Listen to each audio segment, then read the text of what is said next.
नमस्कार. भारतीय जनता पार्टी प्रदेश कार्यालयामध्ये आयोजित या पत्रकार परिषदेमध्ये आपल्या सगळ्यांचं मनापासून स्वागत. उबाटा गटाचे खासदार जनाब संजय राऊत यांनी आज गुलामांचा बाजार असा उल्लेख केला. ज्यांच्या तंबूमध्ये आणि ज्यांच्या सर्कसीमध्ये सगळे जोकर भरलेले आहेत, विदूषक भरलेले आहेत, त्यांनी इतरांना गुलाम म्हणणं म्हणजे सगळ्यात मोठा विनोद आहे. संजय राऊत, तुमच्या उबाटा गटामध्ये जे 52 पत्ते शिल्लक आहेत त्या 52च्या 52 पत्त्यामध्ये फक्त जोकर आहेत. इतरांना गुलाम म्हणण्याचा तुम्हाला अधिकार नाही. तुम्ही रोज सकाळी उठून विदूषकाचं काम करता आणि महाराष्ट्राला एंटरटेनमेंट करण्याचं काम करतात. तुम्ही सुद्धा देखील सर्व जोकरांचे एक जोकर आहात, हे देखील महाराष्ट्राला माहिती आहे. खरं तर ज्या पद्धतीनं सत्तेचा बाजार तुम्ही मांडला, लोकांना गुलाम बनवण्यासाठीचा प्रयत्न 2.5 वर्षामध्ये केला, हे देखील महाराष्ट्राने बघितलं आहे. त्यामुळं खऱ्या अर्थानं महाराष्ट्राचे जोकर कोण असतील तर जोकर नंबर 1 उभाटा गट आहे आणि जोकर नंबर 2 हे संजय राऊत आहेत. नाही, रिंग मास्टर त्यांच्याकडे शिल्लकच नाहीत. जिकडे विदूषक असतात तिथं रिंग मास्टर नसतात. त्यांचे रिंग मास्टर आणि त्यांची सर्कस ही पूर्णपणे महाराष्ट्राने आणि मुंबईने फ्लॉप केली. आपण बघा, हे या सर्कसीमध्ये मैदानात उतरले होते. 29 महापालिकेपैकी जवळपास 25 महापालिकेमध्ये यांना मोठा भोपळा मिळाला आहे.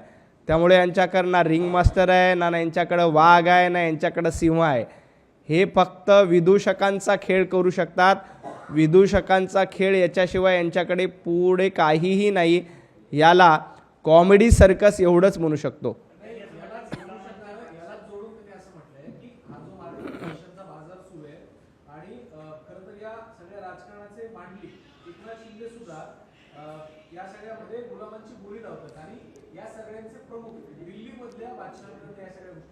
एकनाथजी शिंदे मांडलिक नाहीत तर सरदार आहेत, शिलेदार आहेत. मांडलिक संजय राऊत तुम्ही आहात. तुम्ही राहुल गांधींचं मांडलिकत्व पत्कारलंय, तुम्ही राहुल गांधींची गुलामी पत्कारली, तुम्ही सोनिया गांधींचं दास्यत्व पत्कारलंय, हे महाराष्ट्राने बघितलंय. एकनाथजी शिंदे वंदनीय हिंदू हृदय सम्राट बाळासाहेब ठाकरे यांचे विचार पुढे नेणारे एक धडाडीचे शिलेदार आहेत. ते हिंदुत्व पुढे नेत आहेत. तुम्ही काय पुढे नेत आहेत तर तुम्ही फक्त आणि फक्त कॉमेडी सर्कस पुढे नेण्याचं काम करतायत. त्यामुळं तुम्हाला कशा पद्धतीनं सोनिया गांधींची गुलामी करायचं हे जास्त माहिती आहे. एकनाथजी शिंदे वंदनीय हिंदू हृदय सम्राट बाळासाहेब ठाकरे यांचे विचार पुढे नेत आहेत. उद्धवजी ठाकरे काय करतायत? उद्धवजी ठाकरे सोनिया गांधी यांची गुलामी करण्यात धन्यता म्हणतायत. संजय राऊत राहुल गांधींची गुलामी करण्यामध्ये धन्यता म्हणतायत.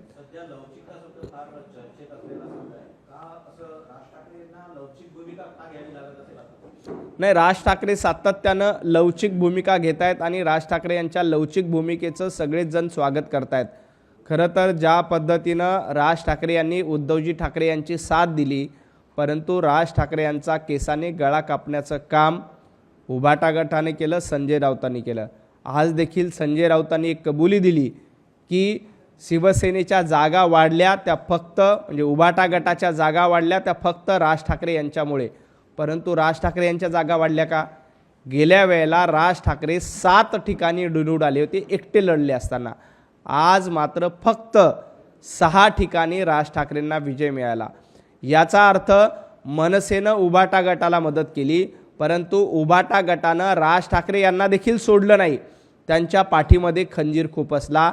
अशा पद्धतीनं केसाने गळा कापणाऱ्यांबरोबर राहायचं का नाही याचा विचार स्वतः राज ठाकरे यांना करावा लागणार आहे.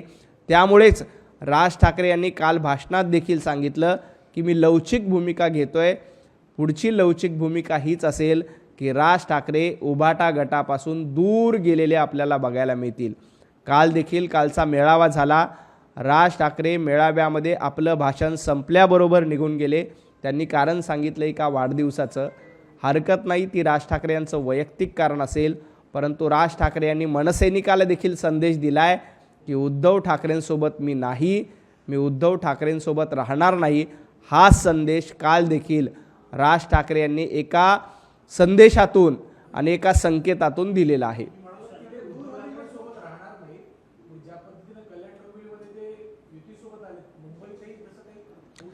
कल्याण डोंबिवली झाकी है, मुंबई आणि महाराष्ट्र अभी बाकी आहे.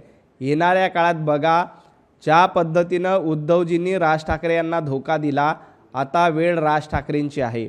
राज ठाकरे देखील उद्धवजींना अशाच पद्धतीनं सोडून जातील, साथ सोडतील आणि त्याची सुरुवात कालच्या मेळाव्यामध्ये झाली आहे. राज ठाकरे 10 मिनिटं थांबून उद्धवजींचं भाषण ऐकू शकले असते, परंतु त्यांना माहिती आहे की उद्धवजींचं भाषण म्हणजे एक कॉमेडी सर्कस आहे, त्याच्या पलीकडे काही नाही. मर्द, कोथळा, वाघ, बिबट्या, सिंह, हत्ती, सर्कस याच्या पलीकडे उद्धवजींच्या भाषणामध्ये काहीही नसतं.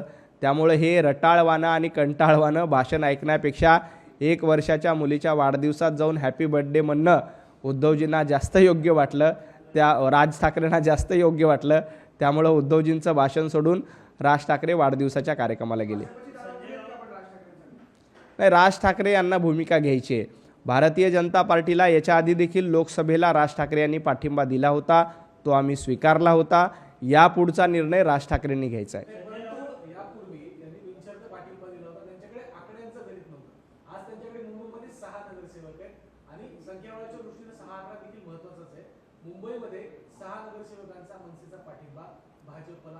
नाही, तुम्ही बिनशर्त या शब्दाचा उल्लेख केला. जेव्हा राज ठाकरे यांनी बिनशर्त पाठिंबा दिला होता तेव्हा हाच उभाटा गट राज ठाकरे यांना बिनशर्त पाठिंबा म्हणून हिनवत होते, संपलेला पक्ष म्हणून हिनवत होते.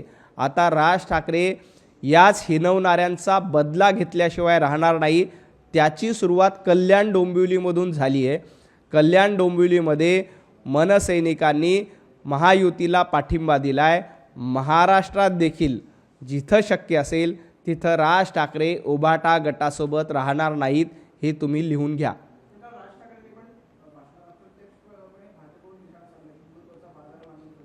नाही, हिंदुत्वाचा बाजार मांडलाय हे भारतीय जनता पार्टीला नाही, उद्धवजी ठाकरेंना सांगितलंय की तुम्ही कशा पद्धतीनं वंदनीय हिंदू हृदय सम्राट बाळासाहेब ठाकरे यांचे विचार पायदळी तोडवले, तुम्ही सत्तेसाठी कसे लाचार झालात आणि सत्तेसाठी काँग्रेसच्या वळसणीला जाऊन बसलात, याची आठवण राज ठाकरे यांनी करून दिली.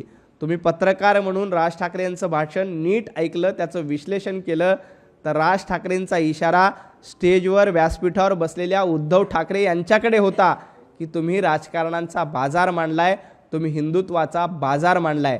आणि हिंदुत्वाचा बाजार सत्तेसाठी कोणी मांडला तर 2019 साली जेव्हा फक्त आणि फक्त मुख्यमंत्री पदाची खुर्ची आपल्याला मिळावी यासाठी तुम्ही बाळासाहेब ठाकरे यांना बाजूला ठेवलं आणि काँग्रेसची गुलामी केली. याची आठवण राज ठाकरे यांनी अप्रत्यक्षपणे भाषणातनं करून दिली आहे आणि एक अर्थानं उद्धवजी ठाकरे यांना टोला लगावलाय. संजय राऊत असे म्हणतात की शरद पवार आमच्या सोबत आहेत, भविष्यात शरद पवार आणि अजित पवार एकत्र महाविकास आघाडीमध्ये येतील. अजित पवार जे आहेत ते 2 दगडावर राहू शकत नाही. संजय राऊत स्वतः 4 दगडावर पाय ठेवत आहेत. म्हणजे सुरुवातीला काँग्रेसच्या दगडावर पाय ठेवला, नंतर राज ठाकरेंच्या पक्षावर पाय ठेवला, नंतर आता वंचित बरोबर मध्यंतरी युती केली होती, आता काही दिवसानंतर MIM सोबत देखील युती करायला ते मागे पुढे बघणार नाहीत. असं 4 दगडावर पाय ठेवणारे कोण आहेत तर उभाटा गट आणि संजय राऊत आहेत. त्यामुळे त्यांनी 2 दगडाच्या भाषाच करू नये. राहिला प्रश्न अजितदादांचा, तर अजितदादा पवार हे महायुतीचे घटक पक्ष आहेत. अजितदादांबद्दलची कितीही स्वप्न तुम्ही बघितले की ते महाविकास आघाडीमध्ये येतील तर ते अजिबात होणार नाही. अफवांची फॅक्टरी पसरवणं एवढंच संजय राऊत यांचं सकाळी सकाळी काम असतं. या अफवांच्या फॅक्टरीला अजितदादा कधीही बळी पडणार नाहीत.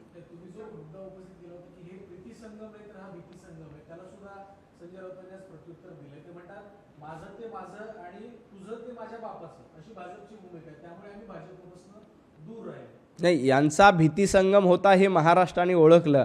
आता भीती संगम देखील राहिले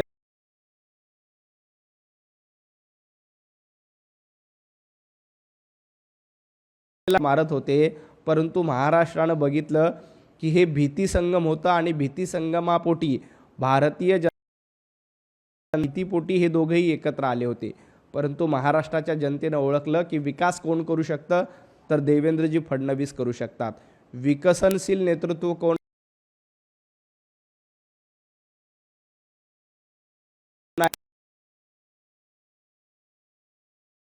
भारतीय जनता पार्टी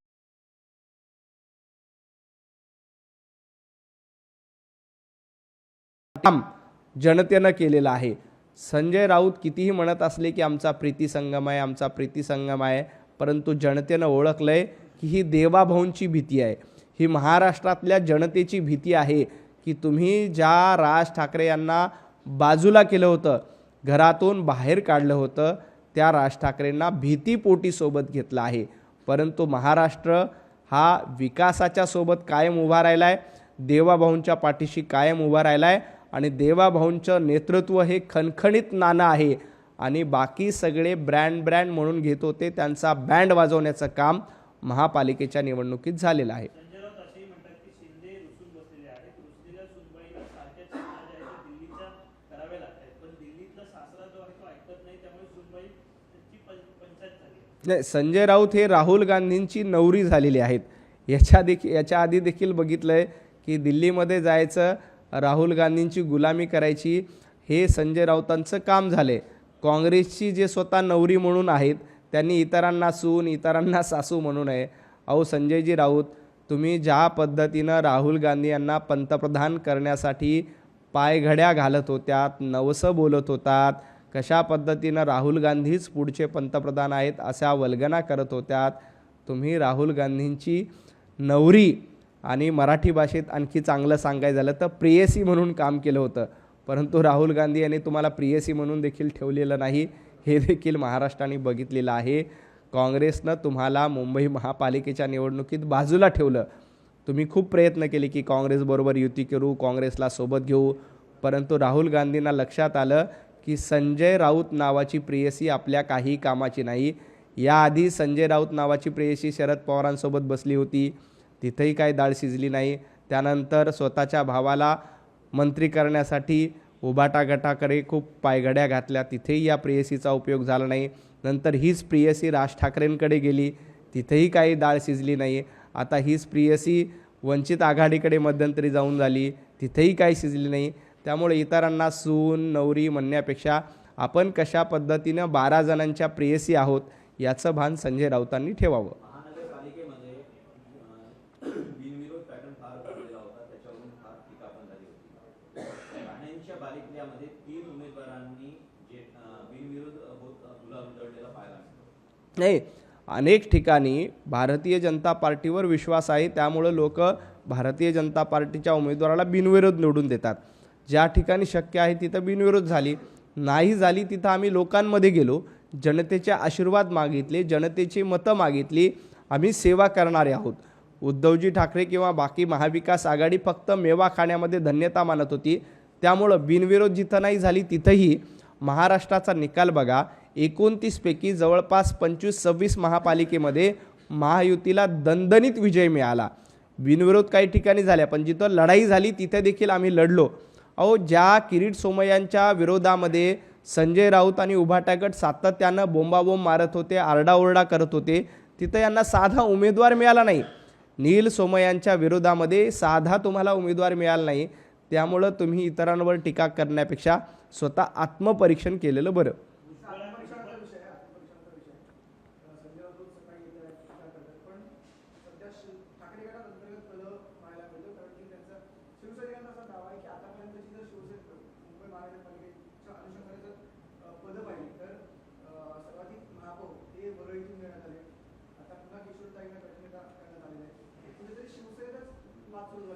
नाही, उभाटा गट हा वरळीमध्ये प्रायव्हेट लिमिटेड झाला आहे. वरळीच्या पलीकडे त्यांना काहीही सुचत नाही. फक्त आपल्या मुलगा आदित्य ठाकरे यांची सीट सिक्युअर करायची, सुरक्षित करायची, यासाठी सगळीच पदं वरळीमध्ये जायची आणि आपला पक्ष वरळी प्रायव्हेट लिमिटेड करून ठेवायचा, हे धोरण उद्धवजी ठाकरे यांचं आहे. आपला मुलगा सुरक्षित झाला की झालं, बाकी उभाटा गटाचे शिवसैनिक वाऱ्यावर सोडले तरी चालतील, ही उद्धवजी ठाकरे यांची सुरुवातीपासूनची भूमिका आहे. आपण बघा, महाविकास आघाडीचं सरकार असताना, एकापेक्षा एक मातब्बर आमदार असताना वरळीमध्ये आदित्य ठाकरे यांना कॅबिनेट मंत्री केलं. आपल्या मुलाचं भविष्य सुरक्षित झालं पाहिजे. बाकी सर्वसामान्य कार्यकर्ता समुद्रात उडी मारली तरी त्यांनी चालेल, आम्हाला त्याच्याशी काहीही देणं घेणं नाही. हीच उभाटा गटाची सुरुवातीपासूनची भूमिका आहे. उद्धवजी ठाकरे यांची हीच भूमिका आहे. त्यामुळंच उद्धवजी ठाकरे यांना शिवसैनिक वाऱ्यावर सोडून गेले. कारण तुम्ही बघितलं की प्रत्येक गोष्ट आली की अधिक माझं कुटुंब माझी जबाबदारी. याच्या पलीकडं उद्धवजींनी सरकार असतानाही विचार केला नाही, आता सरकार गेल्यानंतरही माझं कुटुंब माझी जबाबदारी, माझा मुलगा माझी जबाबदारी आणि कार्यकर्ता मात्र दुसऱ्याची जबाबदारी, ही भूमिका घेऊन उद्धवजी काम करतायत. त्यामुळं वरळीमध्ये 2029ला आदित्य ठाकरे निवडून यावेत यासाठी सगळी पदं, म्हणजे महापौर पद वरळीमध्ये, गटनेता पद वरळीमध्ये, आणखी कुठलं पद आलं तर वरळीमध्ये, हे यांचं धोरण आहे. उभाटा गट वरळीमध्ये प्रायव्हेट लिमिटेड पक्ष करण्याचं काम झालेलं आहे. मंत्री छगन भुजबळ यांना महाराष्ट्र सदन घोटाळा प्रकरणी जे त्यांच्यावरती आरोप झालेले होते ते निर्दोष मुक्तता त्यांच्यातून झालेली पाहायला मिळते. राऊतांनी असं म्हटलं की भाजप आता कोणत्या तोंडाने या फायली काय ते बाहेर काढणार आहे. नाही, संजय राऊतांनी फक्त एक लक्षात ठेवावं की 100 दिवस तुम्ही तुरुंगात कशासाठी गेला होतात. महाराष्ट्रासाठी लढलात म्हणून 100 दिवस तुम्ही तुरुंगात गेला नव्हतात, तर मराठी माणसांची घरं लुटली, मराठी माणसांच्या घरामध्ये दलाली खाल्ली म्हणून संजय राऊत 100 दिवस तुरुंगात गेले. छगन भुजबळ यांच्याबद्दलचा जो काही निर्णय घ्यायचा आहे तो तपास यंत्रणा घेईल. त्यांच्यामध्ये ते दोषी असतील तर त्यांना शिक्षा होईल, निर्दोष असेल तर त्यांना क्लीन चिट मिळेल. परंतु संजय राऊत, तुम्ही स्वतः जामिनावर बाहेर आलेला आहेत, तुम्ही अद्याप निर्दोष सुटलेला नाहीत. पत्राचाळीचा तळतळाट तुम्हाला लागलेला आहे आणि या तळतळाटामुळेच उभाटा गटाची आणि संजय राऊतांची महाराष्ट्रामध्ये, मुंबईमध्ये ही अवस्था झाली.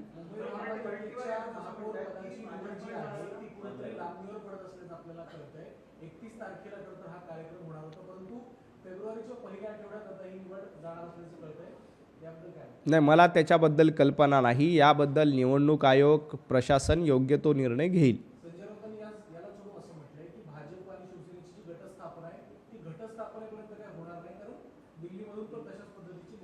नाही, घटस्थापना आणि घटस्थापना घटस्थापना हा हिंदुत्वाचा शब्द आहे.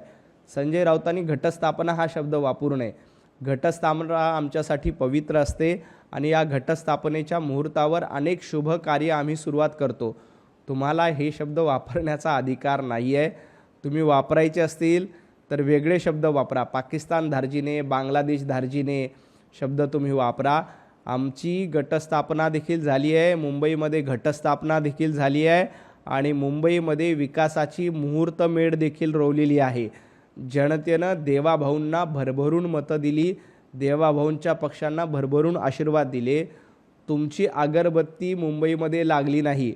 आम्ही धगधगता दिवा पेटवलेला आहे, विकासाचा दिवा पेटवलेला आहे आणि तुमची मशाल मात्र विझली. याचा विचार संजय राऊतांनी करावा आणि मग इतरांचा घटस्थापना अशा कोट्या करत बसाव्या.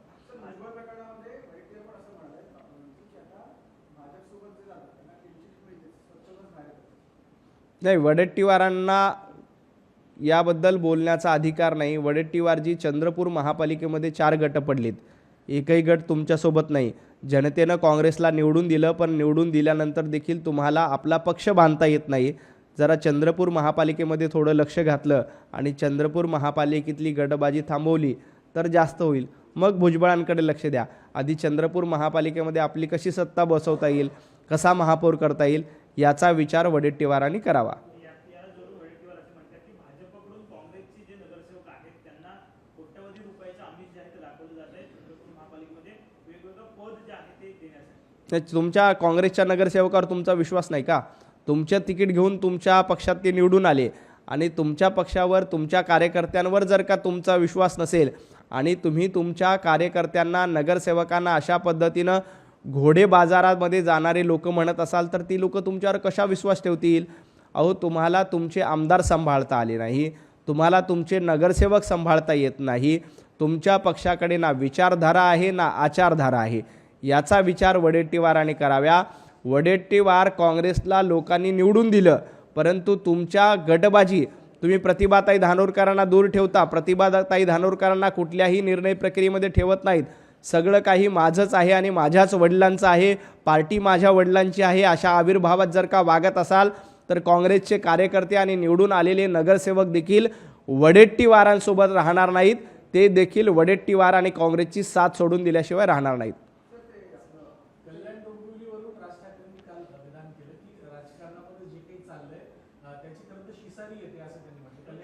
नाही, कल्याण डोंबिवलीबद्दल राज ठाकरे बोलले नव्हते. 2019ला भारतीय जनता पार्टीसोबत शिवसेना लढली आणि त्याच्यानंतर काँग्रेसच्या मांडीला मांडी लावून बसलं. तिथून राज ठाकरेंनी सिसारीचा उल्लेख केला.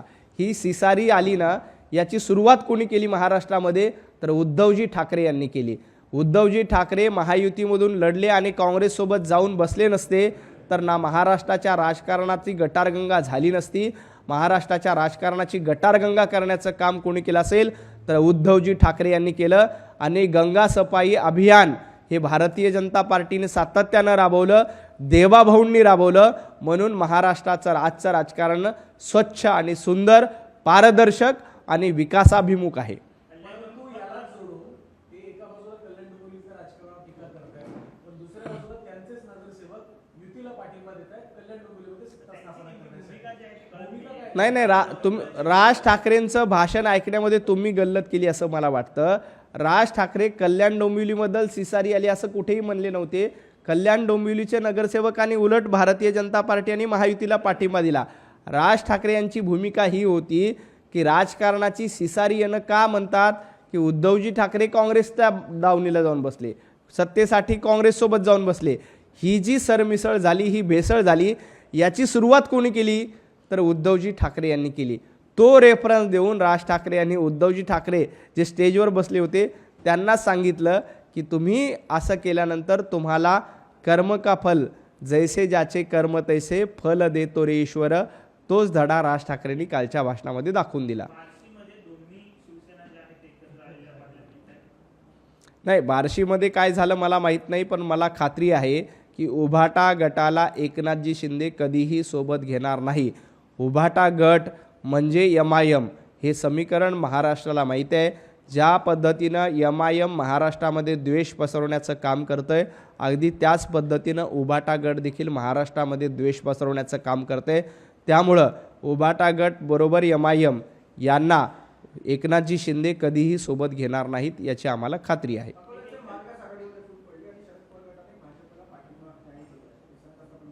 नाही, हे संजय राऊतांना जरा सांगितलं पाहिजे. संजय राऊत सकाळी टिमक्या मारत होते ना की अजितदादा आमच्याकडे येत आहेत, अजितदादा आमच्याकडे येत आहेत, महाविकास आघाडी मिळत आहेत. अहो, महाविकास आघाडीचं अस्तित्व संपलंय. मुंबई महापालिकेसह महाराष्ट्राच्या 29 महापालिका निवडणुकीत महाविकास आघाडी नावाचं काही होतं का? संजय राऊत विनाकारण सकाळी उठवायचं, खोट्या अफवा पसरवायच्या, याच्या पलीकडे काही नाही.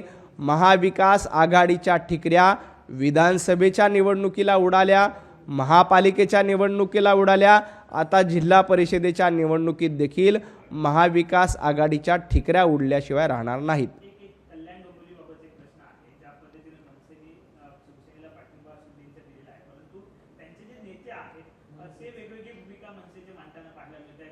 पहिली वेगळी भूमिका, नंतरची वेगळी भूमिका बाळा नांदगावकरांची पाहायला मिळते. त्यामुळे कुठेतरी एक वाक्यता दिसत नाही या सगळ्या भूमिकेबद्दल. नाही, मनसेमध्ये भूमिका एकच असते, ती म्हणजे सन्माननीय राज ठाकरे यांची. बाकी कोणीही कितीही भूमिका मांडल्या तरी त्या भूमिकेला काहीही अर्थ उरत नाही.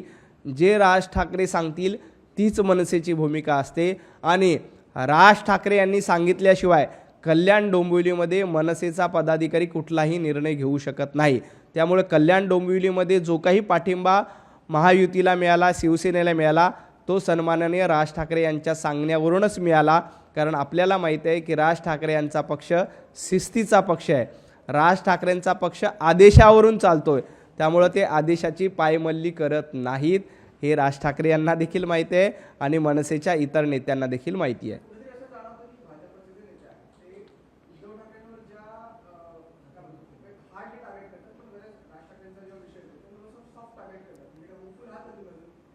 नाही, हार्ड आणि सॉफ्ट होण्याचा प्रश्नच नाही, हा विचारधारेचा प्रश्न आहे. राज ठाकरे सातत्यानं हिंदुत्ववादाची भूमिका घेतात. मुंबईमधले भोंगे हटवले पाहिजे यासाठी उद्धवजी ठाकरेंनी आंदोलन केलं का राज ठाकरेंनी आंदोलन केलं? राज ठाकरेंनी आंदोलन केलं. महाराष्ट्रामध्ये राज ठाकरे सातत्यानं एक विकासाची बाजू घेऊन जाण्याचा आणि सर्वांना सोबत घेऊन जाण्याचा प्रयत्न करतात. भोंगे हटवणं असेल, हिंदुत्ववादी भूमिका असेल, काही भूमिकेमध्ये आमचे आणि त्यांचे निश्चित मतभेद आहेत. ज्या पद्धतीने ते भाषिकवाद करतात, प्रांतिकवाद करतात, याबद्दल आम्ही देखील राज ठाकरे यांच्यावर टीका करतो, परंतु जेव्हा व्यापक हिंदुत्वाचा विषय असतो तेव्हा राज ठाकरे हे भारतीय जनता पार्टी सारखी भूमिका घेतात, हिंदुत्वादाची भूमिका घेत आहेत आणि उद्धवजी ठाकरे मात्र MIMला पूरक असलेली भूमिका घेत आहेत. त्यामुळं आम्ही तुलनेमध्ये राज ठाकरेंबद्दल सॉफ्ट असतो, परंतु आम्ही MIM आणि उभाटा गटाबद्दल ज्या पद्धतीने हिंदुत्व विरोधी अजेंडा चालवण्याचं काम करतात, जे कोणी हिंदुत्व विरोधी अजेंडा चालवेल त्यांना आम्ही सोडणार नाही, त्यांच्यावर टीका करत राहू. खूप खूप महाराष्ट्रामध्ये बिहार भवन बांधण्यावरून जो वाद निर्माण झाला त्यावरती एनडीएचे मंत्री आहेत बिहारमधले अशोक चौधरी यांनी राज ठाकरेंवरती टीका केली आहे. खरं तर महाराष्ट्र हा कोणाच्या बापाचा नाही, त्यामुळे महाराष्ट्रात बिहार भवन बांधू देणार नाही असं कोणी म्हणू शकत नाही. महाराष्ट्रामध्ये राजशाही नाही तर लोकशाही. नाही, महाराष्ट्रामध्ये बिहार भवन होत असेल तर त्याच्यावर कुणीही आक्षेप घेऊ नये, कारण आपलं अयोध्येमध्ये महाराष्ट्र भवन आहे, दिल्लीमध्ये महाराष्ट्र सदन आहे, काश्मीरमध्ये आपण महाराष्ट्र सदन आहे. माझी मनसेचे जे लोक बिहार भवनला विरोध करत आहेत त्यांना एकच सांगणं आहे की आपण बिहार भवनला विरोध करण्यापेक्षा आपण एक हार भवन उभारलं पाहिजे आणि त्याच्यावर मनसेचं नाव टाकलं पाहिजे, कारण सातत्यानं निवडणुकीत पराभव होणं हेच तुमचं काम आहे. त्यामुळे एक हार भवन उभं करा. बिहार भवन आम्ही उभं करतोय, एक हार भवन मनसेनं उभं करावं. खूप खूप धन्यवाद.